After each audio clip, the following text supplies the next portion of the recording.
আসসালামু আলাইকুম। তো ভিউয়ার্স, টিভিএস এন্টর্ক বাইকের মিটারের টাইম সেটিং করতে আমাদের প্রথমে ইগনিশন সুইচটি অন করতে হবে। তো এরপর আমরা মিটারে চলে যাব। দেখতে পাচ্ছেন কোনায় টাইমের বার আর মিটারের নিচের দিকে একটি মোড বাটন আর একটি সেট বাটন, এই দুইটা বাটন পেয়ে যাব মিটারের যাবতীয় সেটিং করার জন্য। তো টাইম সেটিংয়ের ক্ষেত্রে মোড বাটনটি আমাদের লং প্রেস করে রাখতে হবে 5 সেকেন্ডের মতন এবং মিটারের দিকে লক্ষ্য রাখতে হবে। তো দেখতে পাচ্ছেন এখানে কিছু ডিজিট উঠবে। ডিজিট উঠলে আমরা মোড বাটনটা ছেড়ে আবার লং প্রেস করব এবং মিটারের কোনায় টাইমের দিকে লক্ষ্য রাখবো। সেটি লাফাতে শুরু করলে মোড বাটনটি ছেড়ে দিয়ে আবার শর্ট প্রেস করব এবং ঘন্টার কাঁটায় চলে যাবে। তখন সেট বাটন দিয়ে আমরা প্রয়োজন মতো ঘন্টাটা অ্যাডজাস্ট করে নিতে পারবো।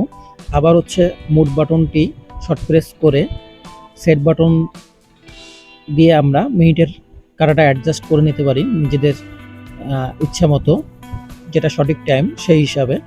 তো দেখতে পাচ্ছেন আমার মিটারের টাইম যেহেতু ঠিক ছিল আমি সেই অনুযায়ী সেখানে রাখছি। এবারে দেখতে পাচ্ছেন AM PM, এটা ঠিক করতে আপনাদের আবার মোড বাটনটি শর্ট প্রেস করে সেট বাটনটি শর্ট প্রেসের মাধ্যমে আপনাদের AM PM ঠিক করে নিতে পারবেন। তো ইগনিশন সুইচটি অফ করে আবার অন করব শিওর হওয়ার জন্য টাইমটি সঠিকভাবে সেট হয়েছে কিনা। তো ভিডিওটি ভালো লাগলে একটি লাইক করে চ্যানেলটি সাবস্ক্রাইব করে সঙ্গে থাকবেন।